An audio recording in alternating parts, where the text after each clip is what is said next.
Stay tuned. The show is about to begin.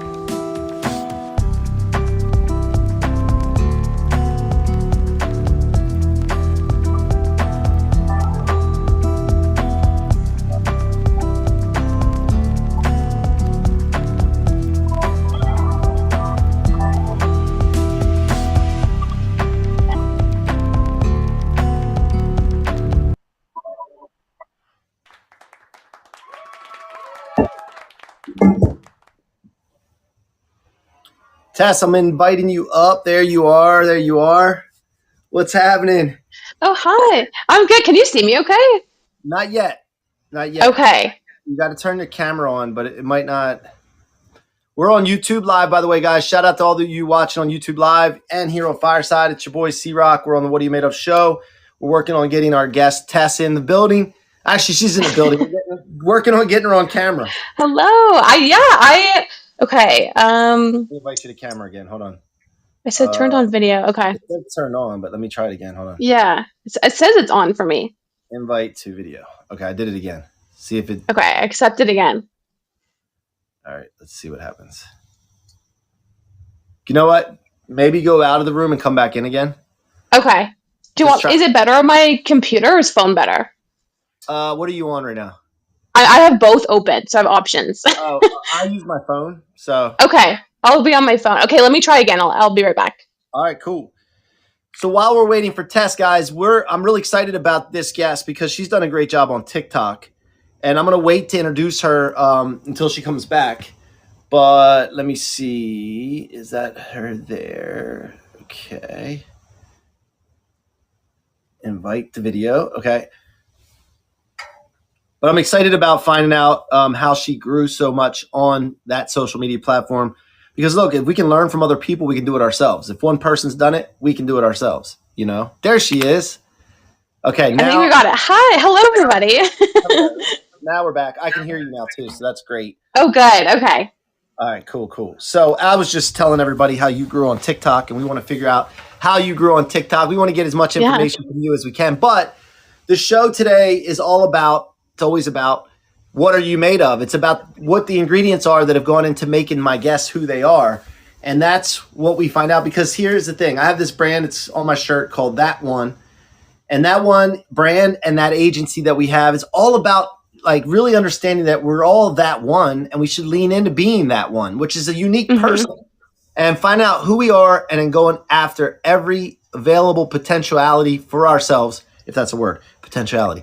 All right, let's get into the introduction. Tess Barclay's in the building. She's a Toronto-based content creator and the founder of Busy Blooming, a woman-run brand on a mission to help women build their dream content business and career.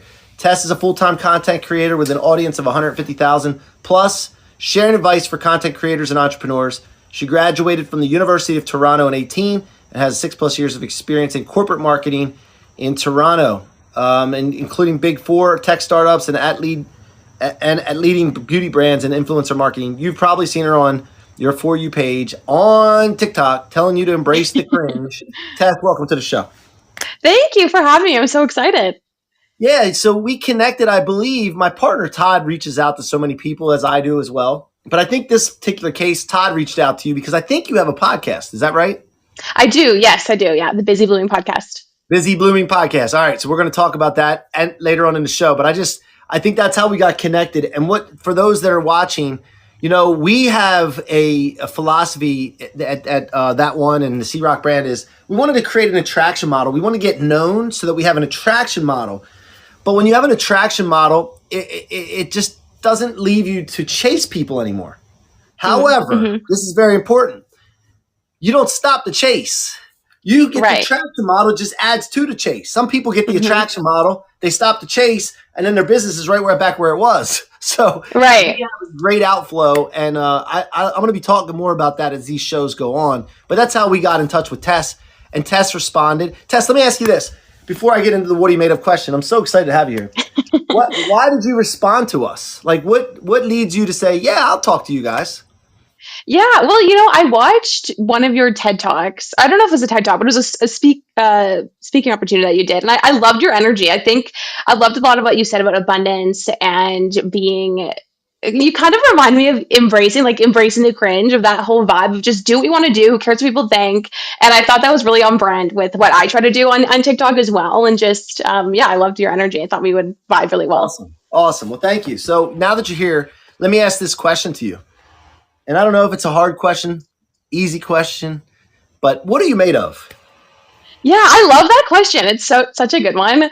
I think I'm made of a lot of energy, a lot of vision in my head at all times. I really like to help people realize their potential, which I know you talk a lot about as well. And I think content creation is a way of realizing your potential and getting where you want to go. And so I have a lot of energy about that. So, man, I love it. So we're going to talk so much about content too, but I really want to learn more about you as well, because I think sometimes when people get people on podcasts or interviews, they don't dive into enough about the person. And Right. they talk about topics and all that. But to me, I think people are so unique and so interesting that, and they go on through different things. So can you share a little bit about your life? Like, what are some of the catalytic moments in your life that shaped you to who you are today? Maybe have led you into what you're doing now. Sure. Yeah. So I graduated from University of Toronto, and so I went right into corporate marketing. So I was a big corporate marketing person. I kind of made it my entire personality, like being in the corporate world. I think when you graduate university, you're just grasping for some sort of identity. So I really identified as a corporate person. I loved it. I worked in marketing, and anyways, along the way, I kind of always had a little bit of I just being a content creator would be so amazing. Having a podcast, founding a company, being my own boss. It was always in the back of my mind throughout my post grad life, and then here we are today. It eventually did happen through many years of building on the side and kind of taking that leap eventually about leaving corporate. But that's kind of how I got where I am today, and yeah. And so, how did you leave corporate? Like, Yeah. that's not always an easy thing for people. Some people feel trapped. They're like in this job and they would love to be Hmm. their own boss, make their own schedule and freedom and flexibility and all this other things. And some things some people think are part of entrepreneurship because they're looking from the outside and they don't realize you work a lot more hours. It Yeah. seems more Yeah. responsibilities. But how did you eventually let go of the banana, so to speak, like and free yourself? Yeah, I think I always thought it would be a perfect moment of, I built up my YouTube channel and my podcast and different things alongside of my corporate job. And I always thought there's this perfect moment of like, okay, now I can quit. I'm making so much money. It's so amazing. But I think that never happened for me. And so I think with a lot of different things, you have to just decide and make it happen in a certain way. So for me, it got to the point where I wanted to have a really nice ease out of corporate life. And I wanted to be very financially, smart. I was in my earlier 20s at this time. And so I decided one day, I'm like, okay, I'm going to find a part time marketing job so I can kind of cover my rent and groceries and what I need to cover. And then I'm going to spend all of my extra time building my business and my social. And so that's what I did. I kind of did a halfway out. I did influencer marketing part time and did some consulting. And then I went into full time a year after that. But I think you really just have to decide this is the time I'm going to go for it. Worst case, you can always go back. Which nobody wants to do. No, nobody wants to So go back. when you started your business, like Yeah. what are some of the first steps you did? Because not a lot of people understand what the order of magnitude Yeah. is when you're starting a business, like, and then generating revenue and the importance of the focus of generating revenue. But like, can you tell us like some of the first steps that you took? And then from there, like what was the evolution like? Sure. Yeah. So Busy Blooming, my brand. So what we ultimately are a community. We have tens of thousands of people over the world, content creators, entrepreneurs connecting every day. We have events and our podcasts and courses and lots of different things. But ultimately we help people make their vision a reality, whether that's content creation, podcast, or business, your career. And so how I started it's actually from a Facebook group. So I started a Facebook group when I was in the corporate world. I felt like it was a really hard transition going from university into corporate life. It's a whole different language in a way as well. It's just a whole new world. So I started a Facebook group and then that grew. And so I thought, okay, last year I could actually turn this Facebook group into a business. And so our business officially launched in June of last year. And the first thing I think I really learned as an entrepreneur is we suffer from too many good ideas. And I think it's so easy to just do every idea at once. And so that's something I've learned is the power of, being very strategic of what you choose to launch.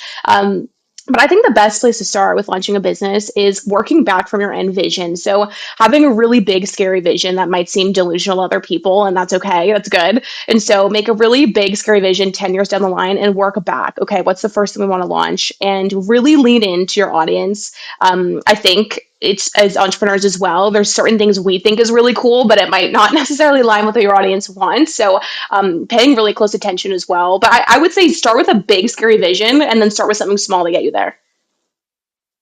Yeah, and then when you come up with ideas throughout the day, throughout the weeks, like how do you keep Hmm. yourself from getting on off track and going chasing those? Because I have my method, but I'd love to hear yours and how you stay focused on what the main thing is. Yeah, it's really hard. I think that's one of the biggest struggles as entrepreneurs is we have so many things that we want to do. I try to really focus on seasons. So treating my business, my content, and everything as a season. So it's the fall season right now. What are we doing for our audience? And always listening really, really carefully to what they want. And so that's one thing I like about my TikTok and podcast and everything is we kind of bring them along in the building of this business. And so asking them a lot, what do you want this season? And then there's kind of 4 launches a year is how we do it. Gotcha. All right, so that's a way to structure it. I'm going to throw something out at you and want to get your thoughts. So I learned Hmm. something from someone, and I want to say it was Gino Wickman, but I could be wrong. But it's about when you get an idea, Hmm. put it on a pile. We call it ours the rock pile because I'm C-Roc. The rock pile. Put it on the rock pile, and then pick off the rock pile things that you want to work on and prioritize them. Maybe 1 to 3 things, depending on how big your team is. And then as you knock some of those off, go back to the rock pile and pick up the next priority off of there that you want to implement. I'm talking about implementing systems and journeys and maybe even some offers that you want to put out there, whatever. But what I found is with this is that sometimes when we go back to the rock pile, something I thought was a great idea, I look Yeah. back at the rock pile and we put it on there and I'm like, when was that a good idea? Yeah. So as time went by, it weeded itself out, so to speak. So we didn't get so flustered and trying to implement all these things all at once. So I thought that Hmm. was pretty good. And I can't take the credit for it because I learned it from somewhere, but I take the credit for implementing it. So, Right. so yeah. So then how did you get the podcast started? Like when did that start? And then what was the process like for that? Coming up with the idea for it. And then Yeah, so our podcast is every Monday and Friday to start and end your work week. It's at 5 a.m. And our season 2 actually just launched this morning. So that's a great, great time. But what I focus on is so our Monday is kind of Monday motivation. It's about an hour and we talk a lot about it's for entrepreneurs, content creators, anyone with a side hustle as well. And we talk a lot about how to build your most authentic life, be your best self. We do talk a lot about tips for like growing content, growing a podcast, growing all of that. But I like to lean a lot into the emotional side of it because I feel like people just don't talk about the imposter syndrome, the overwhelm, the highs are so high, the lows are so low with all of this. And so we talk a little about that on Mondays. And then Friday is a happy hour where we talk about just more like personal pop culture headlines, kind of end your work week with a happy hour. and you have guests, or is it solo, or how do you do that? We do have guests. We have guests on the Monday occasionally, depending. If there's a certain topic that we really want to target, we go and find someone to talk about that topic. But I love having guests. I think it's so fun. Like you said, it's such a good chase attract Yeah. way as well to grow. Yeah. And then how did you break it down into seasons? Like did you just determine that a season is 12 episodes, 20 whatever it is, or how did you come up with that concept? Yeah, our first season was actually 2 years long, and then we've just started our second season. So again, I'm really into the concept of seasons, I guess. But I like our first 2 years of the show was a different vibe. I would say it was more kind of corporate focused, career focused, and now in this new season of our business and the podcast, it's all aligning together. We're really launching into entrepreneurs and content creators, so our podcast is going to align with that as well. Okay, so it constitutes like a shift in a way. Kind of a different target, yeah. Yeah. So I've done this too. I was on Zoom for the longest time. I probably did 400 episodes on Zoom and then released them out into the world on YouTube and all that. But then I switched to Fireside because I saw this platform and they invited me over, and I said I'll stay here exclusively. And so this is kind of like a second season, I guess. I just never called it that. Yeah. But I keep leaning into, and I want to talk to you about this because you said you were corporate and then you kind of shifted to more content creators, entrepreneurs, different audience. Like I get into this thing sometimes where I get bored. One, two, I want to focus on something different. But now I'm starting to also understand that entertainment is important in content, right? Because entertainment gets people's attention. So what are your thoughts on that part and adding entertainment into the podcast or into your content on social? Yeah, I think with anything, with content creation, podcasting, you have to figure out why. Like, always start with your why. I think with content creation as well, and the podcast. So I think it depends. What are you trying to do, and why do you have the show? So if the end goal of your show is for anybody listening with the podcast to maybe be a companion for somebody and provide them with a lot of advice or just anecdotes on pop culture or anything, that I think it's okay maybe to not be super entertaining, but maybe your end goal is to really motivate and inspire, and then that's where the entertainment I think is really important. So I think it's first like think about why you're starting, but I feel like entertainment, it doesn't have to be so it can come in many different forms depending on your target audience, I think, as well, what they'll resonate with. And then when you're on posting on platforms and you're just getting started, for those just getting started, Hmm. like should they pick just one platform or should they be across a whole bunch of different platforms? And how, like, because that's a question. Yeah, I think again, it depends what you're trying to do. I personally like the idea of don't start with a platform, don't start with a video, start with an idea. And so plan ideas instead of videos and platforms. So for every week, I like to have between 2 to 6 ideas, and then you spread those throughout the different platforms. And that's a kind of a more streamlined way to think of it. I think it can be really overwhelming. There's TikTok, Instagram, Pinterest, YouTube. Like, what are you supposed to do every single day? And so start with your idea and then share it across each platform.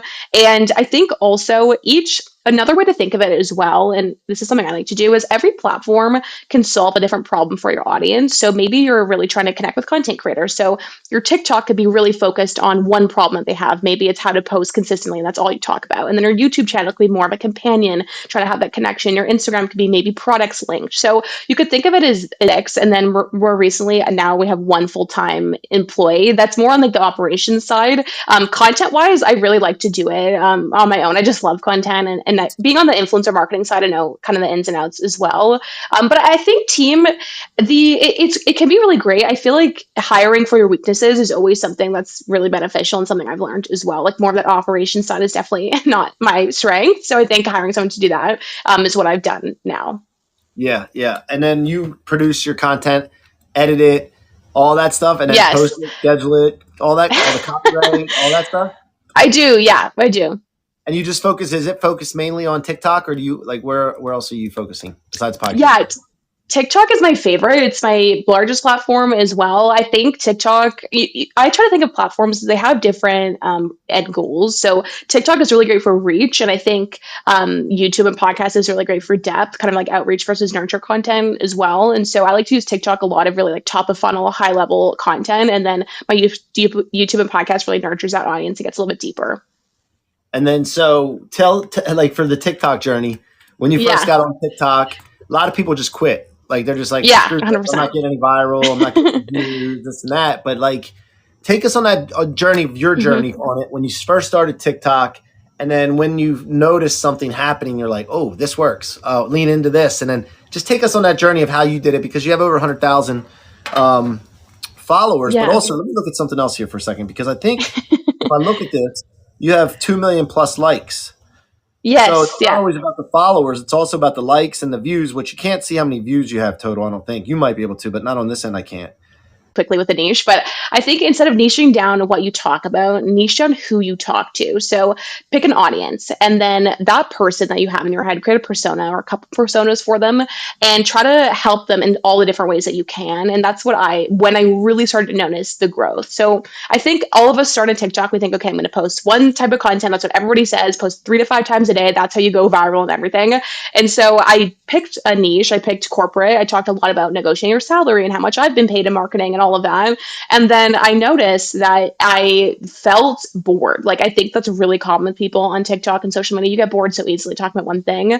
And so I decided, okay, I'm just going to pick a person. So and usually it's a younger version of us, right? So I'm going to pick 22-year-old me in my corporate cubicle and wanting to be a content creator, and I'm going to talk to her. So I started talking about how to become a content creator, how to tell your coworkers and embrace feeling that really awkward feeling when people find out you have a TikTok, and how to talk about the imposter syndrome. And so I started to talk about a range of things for that person, and that's when I really noticed the growth started to come in. And also, our energy is so undervalued, I think, online, like how you show up, how you talk, how you seem, if you're excited about it, like that is so important online. So you have to love what you talk about and let yourself change. If you don't like what you're talking about, change it. You can do whatever you want. Yeah, I love it. I love it. So I'm looking at yours right now. I'm scrolling back, ways back, because Yeah. you can see where the catalytic moment was. But I mean, Hmm. for posts and posts and posts and posts, like the whole time you were talking, I was listening, but I'm just using my thumb here and I'm just going like Yeah. this because I want to see like when was There's this a lot. catalytic moment? When did she have only 200 views like I do? And maybe Oh. it's because I'm older. I don't know. I mean, I make all kinds of excuses, Tess. Like, maybe it's because of my gray beard, maybe it's You're like, because, yeah, no. I don't know. But you know what I haven't done, though? I really haven't. Yeah, son of a gun. That's such a simple fix, it seems. Because if I look back, and this is awesome talk, by the way. I appreciate you so much. Yeah, of course. Like if I look back on mine, when I'm looking at, let's see, I'm going to see what this is going to be embarrassing a little bit, I'm sure, but And it's good. It's good. We love it. let's see one of the ones where I'm speaking. Okay, here's one. Let me turn this up. Let's see what I said. Okay, let's see. It's important to always look for that one just said in your business. That one just started about in your business. Here's another one. Yo guys, Yo guys. Yeah, you got to cut the yo guys. Yeah. Let's see. But it's good. You have a good energy, so that's important. Yeah. Then I said, yo, entrepreneurs. So I'm talking to multiple people. I need to talk to Talk to one. Darn it. Why don't I know that? That's so crazy. Well, thank you for fixing that because I'm gonna change this today. Yeah. No, totally. And speak to a pain or a desire right away. Mm-hmm. Yeah, and focus on. And sometimes too that can change. So maybe first season you want to talk to entrepreneurs. The next time you want to talk to people in a corporate job. Like I think you should always let yourself evolve and change what you're talking about because that's how you keep it fun and you have fun, which is most important. Yeah. Well, is it too late? Like because like if I have, let's say I have thousands of posts on there, right? And I've always gotten. Good.